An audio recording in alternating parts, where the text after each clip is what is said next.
Ketaatan yang Bapak Ibu lakukan kalau ikhlas karena Allah itu bisa terwariskan kepada anak keturunan kita. Jadi kalau kita soleh atau solehah, ya, lingkungan kita itu akan tumbuh seperti itu. Allah bisa karuniakan kita anak keturunan juga yang baik. Ini contoh Umar bin Khattab pada saat melamar cucu penjual susu.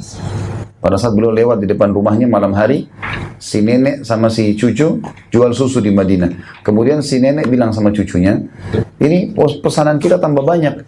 Sekarang kita tambah aja air, campur air. Orang nggak tahu. Gitu kan? Darinya 10 botol bisa jadi 20 botol. Sedikit kita tambahkan air. Kata cucunya, kalau Umar tahu, Umar marah. Umar ada di sebelah tembok rumahnya. Umar dengar, Umar radhiyallahu anhu tiap malam selalu muter-muter Madinah. Tidak tidur kecuali sudah mengecek semua aman baru beliau tidur. Radhiyallahu anhu. Jadi luar biasa keadilannya. Yang jelas, Bapak Ibu sekalian, pada saat itu si nenek bilang, Umar nggak tahu kok. Lalu kata cucunya sambil menangis, kalau Umar tidak tahu bagaimana dengan Tuhannya Umar, hai nenekku. Tapi ini si perempuan ini nangis nih. Waktu dengar itu, Umar bin Khattab nggak pakai banyak ngomong, pulang ke rumahnya, tengah malam nih, ya, ini tengah malam. Kalau kita sekarang mungkin jam 2 malam, ya, 1 malam, ini tengah malam. Bangunin semua anak laki-lakinya, tawarin nikah. Nih bapak-bapak bayangkan kita disuruh bangun jam 1 malam nikah. Umar bangunin anak laki-lakinya semua lalu tanya, siapa yang mau nikah sama cucunya penjual susu? Malam-malam orang lagi ngantuk-ngantuk disuruh nikah. Ya.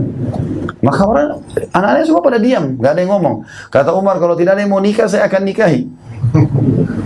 Lalu Asim, salah satu anaknya Umar, yang umurnya masih di bawah 20 tahun, waktu itu angkat tangan, mengatakan, saya ayah, saya nikahi sebagai bentuk bakti kepada anda. Maka dinikahkanlah Asim keesokan paginya dengan cucu penjual susu tersebut. Jadi anak raja nikah sama masyarakat biasa yang miskin, gitu kan. Ulama mengatakan ada alasan kenapa Umar milih sebagai anak mantunya. Karena tangisannya tadi kepada Allah itu nilainya, bobotnya besar. Itu akan bisa baik buat dia dalam rumah tangga, juga keturunannya terwariskan. Ternyata Asim ini sama istrinya tadi punya anak namanya Abdul Aziz. Abdul Aziz punya anak namanya Umar. Umar bin Abdul Aziz khalifah yang terkenal dengan kesolehannya. Ya, dalam 2 tahun memimpin dari tahun 99 sampai 101, itu tidak ada lagi orang yang mau menerima zakat. Jadi saking luar biasa keadilan ini, kalau Bapak Ibu baca kisah Umar bin Abdul Aziz, unik sekali. Raja yang luar biasa, kesolehannya banyak. Ya. Kalau kita ceritakan ini mungkin akan panjang sekali. Akan ada insya Allah bahasan khusus tabligh akbar kami, serial tabi'in. Di antaranya kita akan bahas Umar bin Abdul Aziz, orang yang luar biasa. Kita kalau baca sejarahnya, kayak kita berada di alam mana nih sebenarnya. Orang yang luar biasa, per detiknya semua ibadah. Dari ibadah apa lagi nih? Ibadah terus begitu, gitu kan? Luar biasa gitu. Yang jelas lahirnya ini, kata ulama, manusia yang terbaik ini, Umar bin Abdul Aziz, sampai sebagian ulama mengatakan dia adalah Khalifah Rashidah yang kelima. Kan Khulafaur Rasyidin ada 4, Abu Bakar, Umar, Uthman, Ali. Sebagian ulama mengatakan karena solehnya Umar bin Abdul Aziz dikatakan dia Khalifah yang kelima, yang diakui Khalifah Rashidah yang kelima, gitu kan?